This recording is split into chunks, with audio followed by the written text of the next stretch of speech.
দর্শক, সারা দেশে নির্বাচনী প্রচারণা বেশ জোরদার হয়ে উঠেছে। চট্টগ্রাম ৬ আসনে নির্বাচনী প্রচার চালাচ্ছেন ধানের শীষের প্রার্থী গিয়াস কাদের চৌধুরী। সেখানে রয়েছেন আমাদের সহকর্মী মোহাম্মদ হোসেন। আরো খবর নিয়ে তিনি যুক্ত হচ্ছেন আমাদের সাথে। হোসেন, নির্বাচনী প্রচারে ভোটারদেরকে কি প্রতিশ্রুতি দিচ্ছেন গিয়াস কাদের চৌধুরী? তার কাছেই বা ভোটারদের কি প্রত্যাশা, জানাবেন সার্বিক তথ্য। লাবণী, ঠিক যেমনটাই বলছিলেন, প্রচারণায় ব্যস্ত সময় কাটাচ্ছেন প্রার্থীরা, ভোটারদের দ্বারে দ্বারে যাচ্ছেন, ভোট প্রার্থনা করছেন, সমর্থন দোয়া চাইছেন। এই মুহূর্তে আমার সাথে আছে চট্টগ্রাম ৬ আসনের বিএনপির প্রার্থী, ধানের শীষের প্রার্থী গিয়াস কাদের চৌধুরী। সরাসরি তার সাথে কথা বলবো। একটি ব্যস্ত সময় কাটাচ্ছেন একেবারে প্রচারণা, আমরা দেখতে পাচ্ছি অসংখ্য মানুষের সাথে আপনি মানুষের দ্বারে দ্বারে যাচ্ছেন। সেই জায়গা থেকে বিএনপির অবস্থানটা আপনার আসনে কেমন, কি প্রত্যাশা করছেন? ভোটারদের দাঁড়ে দাঁড়ে যাওয়াটাই নিতান্তই স্বাভাবিক। তবে এবার জনগণের কাছে গেলে পরে একটা প্রতিক্রিয়া তো অবশ্যই উপলব্ধি করতে পারছি যে কি তারা নির্বাচন, ভোট সম্পূর্ণভাবে ভুলে গেছে। কারণ দীর্ঘদিন ভোট কি, ব্যালট পেপার কি, নির্বাচন কি, এটা তাদের অজানা। যারা আমার বয়সী 70, 60, 50 তারা নির্বাচন দেখেছে।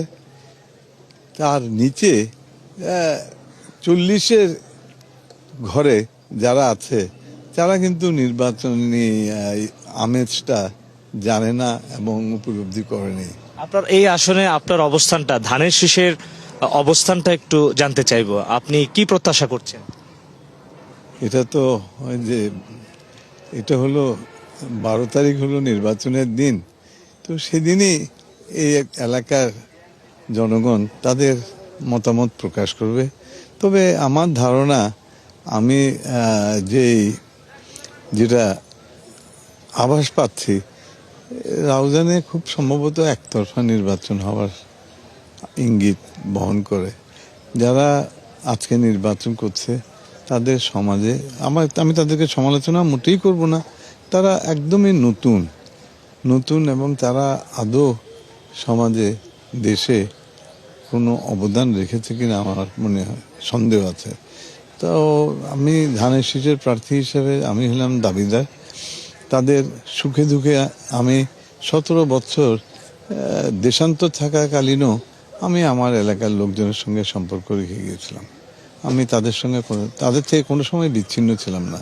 তাই আমি খুবই আশাবাদী। খুব সংক্ষিপ্তভাবে জানতে চাইবো, তারেক রহমান যে প্রতিশ্রুতিগুলো দিচ্ছেন আপনাদের জনমানুষের কাছে, সেগুলো পৌঁছাচ্ছে কিনা? তারেক রহমানের যে প্রতিশ্রুতিগুলো দিচ্ছে, এগুলো জনগণ লুফে নিচ্ছে।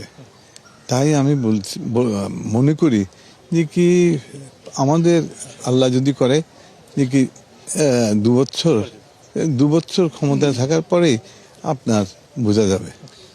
আপনাকে অসংখ্য ধন্যবাদ। আমাদের সাথে যুক্ত ছিলেন চট্টগ্রাম ৬ আসনের ধানের শীষের প্রার্থী গিয়াস কাদের চৌধুরী। সরাসরি স্টুডিওতে চলে যাব আমরা।